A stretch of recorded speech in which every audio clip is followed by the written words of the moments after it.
thus lays the law down quite clearly in the mysteries, that not by discursive reasoning or through philosophic thinking alone does one come into fellowship with the gods.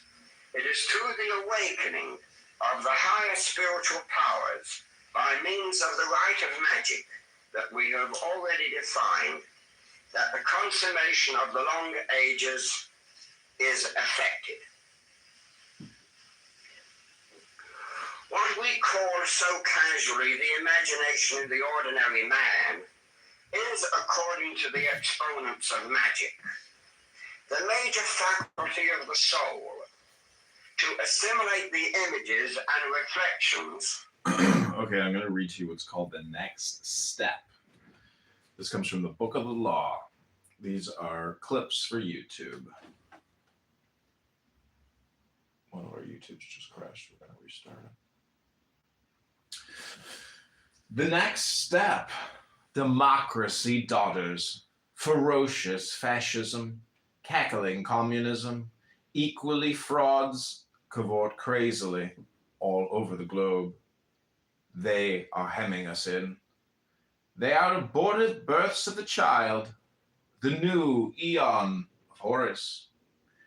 Liberty stirs once more in the womb of time. Evolution makes its changes by anti-socialistic ways. The abnormal man who foresees the trend of the times and adapts circumstance intelligently is laughed at, persecuted, often destroyed by the herd. But he and his heirs, when the crisis comes, are survivors. Above us today hangs a danger never yet paralleled in history. We suppress the individual in more and more ways. We think in terms of the herd. War no longer kills soldiers discriminately.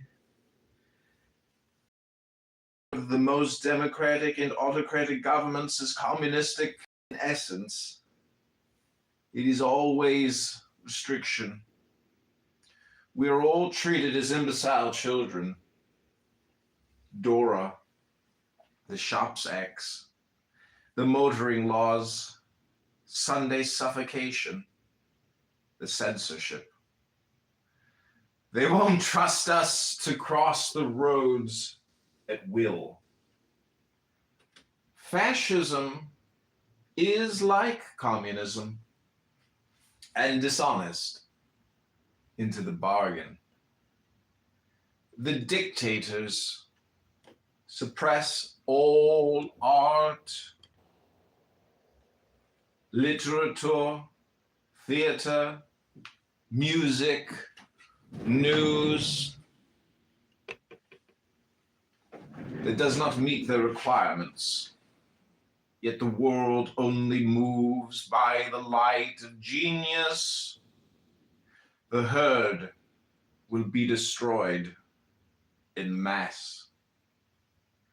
The establishment of the law of Thelema is the only way to preserve individual liberty and to assure the future of the race.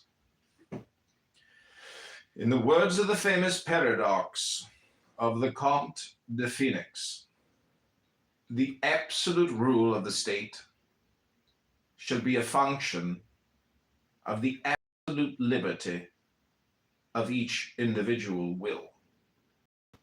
All men and women are invited to cooperate with the Master Therion in this great work.